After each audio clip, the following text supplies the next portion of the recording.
چې زما صف زما د علماو د صف نه تا شیرانی غوندې خلق واخیستل، تا دباو کړل او تا په د اسرائیلو په حق کې بیان ورکو، خو یاد ساته یو نه چې 1000 شیرانیان را غون شي د اسرائیلو مخالفت او د بیت المقدس د تحفظ جنگ به بیا هم لړاو ان شاء الله. دلیل د قرآن نه وي یا قوم ادخلوا الارض المقدسة التي كتب الله لكم. موسی علیه السلام خپل قوم توایی چې فلسطین بیت المقدس باندې عمالقه او قبضه کړی دا، الله د جهاد حکم را لېږلی دی، خپل امت ته ووایه چې جهاد در باندې فرض شوی دی د دغه عمالقه او خلاف. د هغه آیت نه خلق استدلال کی د دې معنا دا ده چې فلسطین او بیت المقدس د موجوده دور د اسرائیل او د يهوديانو د پاره مقرر شوی دی، الاټ شوی دی. دې ته زندقه ویل کیږي څوک چې د قرآن تعبیر او تفسیر او تشریح دا د جمهور علماو او د امت په خلاف باندې وکي.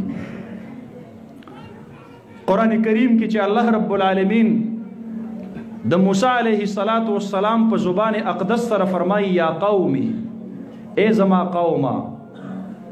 د قوم دو تعریف علماء وکړي دي. یو تعریف هغه چې د یو نسل د یوې ژبې او د یوې وینې شریک خلق وي، هغې ته قوم ویل کېږي. نو د سیدنا موسی علیه السلام د وینې نه پیدا د هغې د نسب او د نسل چې کوم قوم و، آیا د نن په صهیوني دنیا باندې د هغې اطلاق کېږي؟ یو سړی روسیون نسب دی، د زاینسټ دی، د صهیوني مذهب اختیار کړی دی او د نن په یروشلم کې ناست دی، د په تل ابیب کې ناست دی. آیا دا د موسی علیه السلام د وینې نه پیدا دی؟ یو سړی د دنیا د شرق او غرب نه هغه یهودیان کم چې په سن 1914 کې په فلسطین کې 2% نه او د دارفور معاهدې نه وروسته تر سره 1948 پورې د ټولې دنیا د طول و عرض نه راغونډ کړلی شو. آیا دا د موسی علیه السلام په بلډ ریلیشن په خونی رشته په هغه قوم په تعریف کې شامل دي؟ کو د قوم نه مراد هغه تعریف شي کوم چې د یو نظریه او د یو مذهب په نوم باندې قوم کیږي. لکه پاکستان چې جوړېدلو نو دو قومي نظریه پیش شوې وه، مسلمان ځان له قوم دی او هندو ځان له قوم دی. نو د موسی علیه السلام د قوم نه په دغه تعریف سره مراد هغه خلق مراد دی چا چې په الله رب العالمین باندې د واحد لا شریک کېدلو ایمان راوړیو او چا چې موسی علیه السلام نبی برحق منلو، تیرو ټولو انبیاو باندې ایمان راوړلو او تورات دای آسمانی کتاب منلو. خو آیا د موسی علیه السلام هغه مؤمن موحد قوم د عیسی علیه السلام د بعثت نه وروسته ټول په ټوله مؤمن او موحد پاتې شوی دی؟ نه. کوم چې یهودیان پاتې شو هغه د حق مذهب نه واوړېدل، ځکه د عیسی علیه السلام نه وروسته برحق مذهب هغه د عیسی علیه السلام دین و، هغه انجیل و. نو کومو د موسی علیه السلام منونکو چې عیسی علیه السلام نبی نه دی منلی، انجیل یې د الله کتاب نه دی منلی، هغه د موسی علیه السلام د قوم په تعریف کې شامل دي؟ چرته هم نه دي شامل.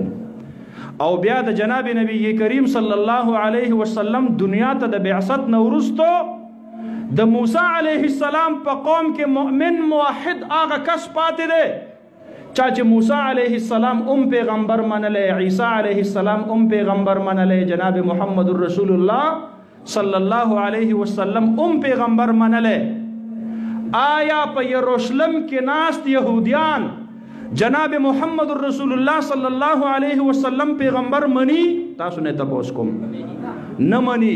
قرآن د خپل ځان د پاره آسماني کتاب مني نه مني، نو دا د موسی علیه السلام د هغه قوم په تعریف کې نه دی داخل کوم ته چې موسی علیه السلام آواز کړو یا قوم ادخلوا الارض المقدسه التي كتب الله لكم. كتب الله لكم نو مفسرین څه معنا لیکي؟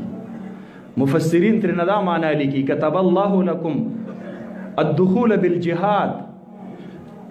هغه ځمکه الله تاسو ته حکم کړی دی چې تاسو هغې ته داخل شئ مجاهدین، دا نه چې تاسو د پاره الاټ کړی دا په پټوار کې په تاسو پسې انتقال کړی دا.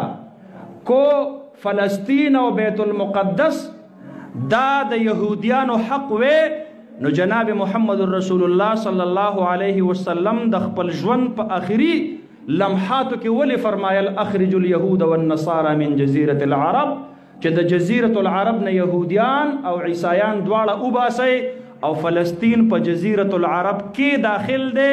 جناب نبی کریم صلی الله علیه وسلم په موجودګۍ کې د هغې نه اختیار وانغستلی شو، خو بیا وروستو د حضرت عمر ابن خطاب رضی الله عنه په دور خلافت کې د فلسطین او د بیت المقدس اختیار صلحاً هغې د خپل طرف نه په رغبت او رضامندۍ سره حضرت سیدنا عمر فاروق رضی الله عنه ته ورکړلو. نو کو فلسطین باندې قبضه، فلسطین باندې دعوه د مسلمانانو نه وې، نو حضرت عمر رضی الله عنه به د مجاهدینو لښکر لیږلو. بیا تاسو نه تپوس کوم، بیا به یې لیږلو. دا د ګمراهۍ تفسیرونه، دا د ګمراهۍ تعبیرات او تشریحات چې کوم خلق کوي، هغه د امت اجتماعي رای چرته هم په دې سره نشي ماتولی. امت اجتماعي رای هغه ده کومه چې جناب محمد رسول الله صلی الله علیه وسلم د جزیرة العرب د پاره د خارجه پالیسۍ یو بنیادی اصول وضع کړي دي او فرمایلی دي چې اخرج اليهود والنصارى من جزیرة العرب. د امت اجماعي رای هغه ده کوم چې د خلفای راشدینو په زمان کې قائمه شوې ده، کومه چې صلاح الدین ایوبی قائمه کړې ده، کومه چې نور الدین زنگی هغه قائمه کړې ده، او کوم چې نن په مخ د ځمکه باندې د عرب او د عجم ټول علما په دې باندې متفق دي چې فلسطین کې د یهودیانو د یوې انچۍ د قدم د کېښودلو حق نشته دی. دا د مسلمانانو خاوره ده، دا بیت المقدس زمون قبله اول دی، دا فلسطین زمونږ دی.